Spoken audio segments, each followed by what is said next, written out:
దానం చేసే వాళ్లకు ఆయుస్సు పెరుగుతుంది అని చెప్పేసి ఋగ్వేదం చెబుతుందండి. దానం చేస్తే ఆయుస్సు పెరుగుతుంది, దృష్టిలో పెట్టుకోండి. ఇది ఆషాఢమాసం. ఆషాఢమాసంలో చేయవలసినటువంటి 4 ముఖ్య దానాలు ఉన్నాయి, తెలుసునండి. ధర్మశాస్త్రాల్లో మనం చూసుకుంటే ఆషాఢమాసం గురించి చెబుతూ అత్ర మాసే ఉపానక్షత్ర లవణామలకాని వామన ప్రీత్యైదేయాని అన్నారు. ఆషాఢమాసంలో ఉపానత్ అంటే చెప్పులు, గొడుగు, ఉప్పు, అదేవిధంగా ఉసిరికాయలు, ఈ 4 దానం చేస్తే వామనమూర్తి అనుగ్రహిస్తాడు.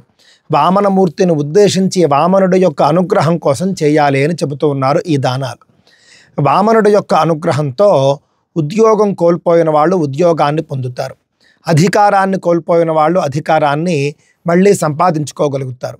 సంపదలను కోల్పోయిన వాళ్ళు మళ్ళీ సంపదలను అందుకుంటారు, పొందుతారు. ఏ విధంగా అయితే స్వర్గాన్ని పోగొట్టుకున్నటువంటి ఇంద్రుడు వామన స్వామి యొక్క అనుగ్రహంతో మళ్ళీ పొందాడో, అదేవిధంగా కోల్పోయిన వాటిని తిరిగి సంపాదించుకోవాలి అని అంటే వామన స్వామి అనుగ్రహం కావాలి. ఆషాఢమాసంలో ఈ 4 దానం చేస్తే కనుక వామనుడి యొక్క అనుగ్రహం కలుగుతుంది. తప్పక చేసే ప్రయత్నం చేయండి. ఈ వస్తువులు ఆషాఢమాసంలో అందరికీ అవసరం కూడా, దృష్టిలో పెట్టుకోండి.